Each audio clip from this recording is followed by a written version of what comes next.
Today we are going to do the ninth lab of digital signal processing. Our instructor is Dr. Muhammad Jamil.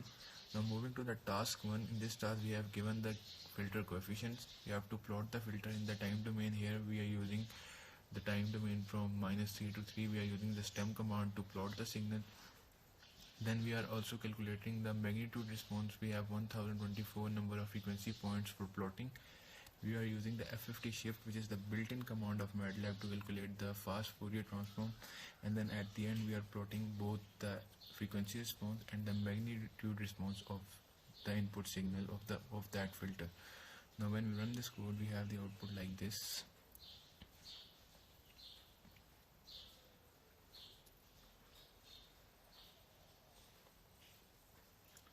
First we have the filter impulse response, and then we have the magnitude response of that filter. As we can see, at 0 we have the maximum response of that signal. Now moving to the task 2 of the ninth lab, we are again given the filter coefficients, and the length of the filter is 512. Then we are applying the windows function. We are first applying Hamming window, then the Henning window, and at the end we are applying the Blackman window. We have the built-in commands of Matlab for all of these windows. Hamming is for Hamming, Han is for Henning, and Blackman is for Blackman window. Then we are multiplying all of those windows with the filter coefficients, and at the end we are calculating and plotting the magnitude response of all these windows. We are also calculating the fast Fourier transform by using the built-in command of the Matlab and plotting the magnitude response of all of the windows. So when we run this code, we have the output like this.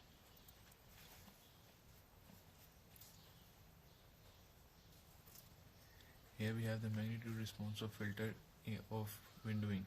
In blue we have Hamming window, and in red we have Henning window, and in the yellow we have the Blackman window. Now moving to the task 3 of ninth lab.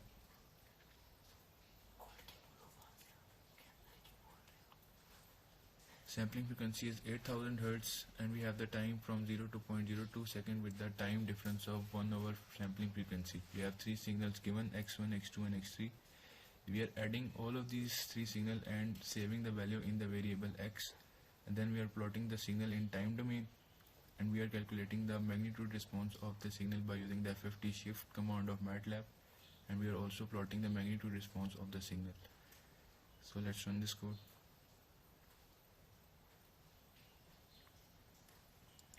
So here we have the signal in time domain, and below we have the magnitude response of that signal.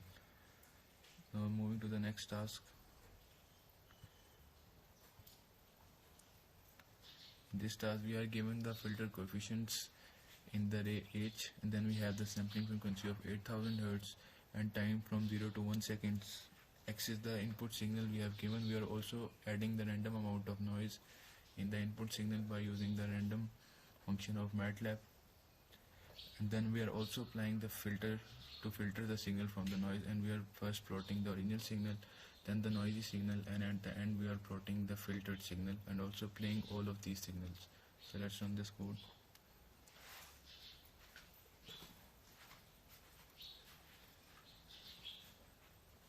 We have the original signal, which is also playing the original signal, then the noisy signal, we have the filtered signal.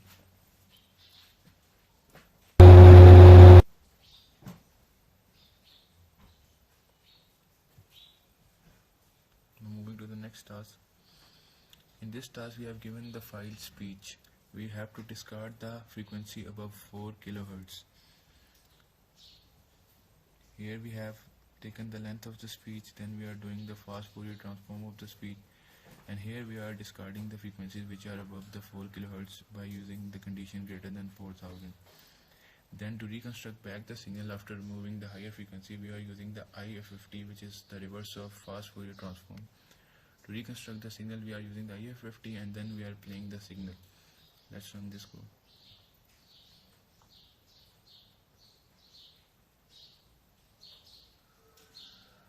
You knew I would not allow it, and you did it anyway.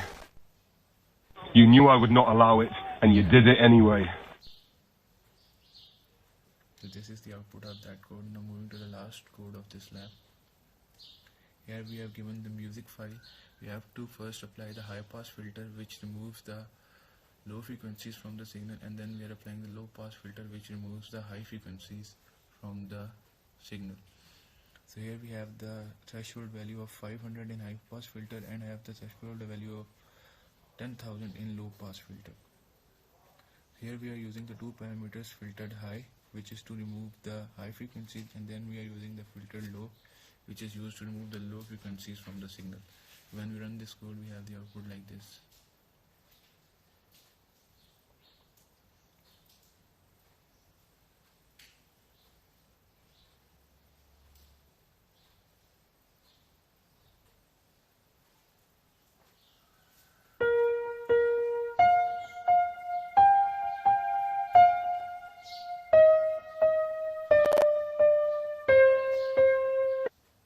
That was all for the ninth lab. Thank you for watching.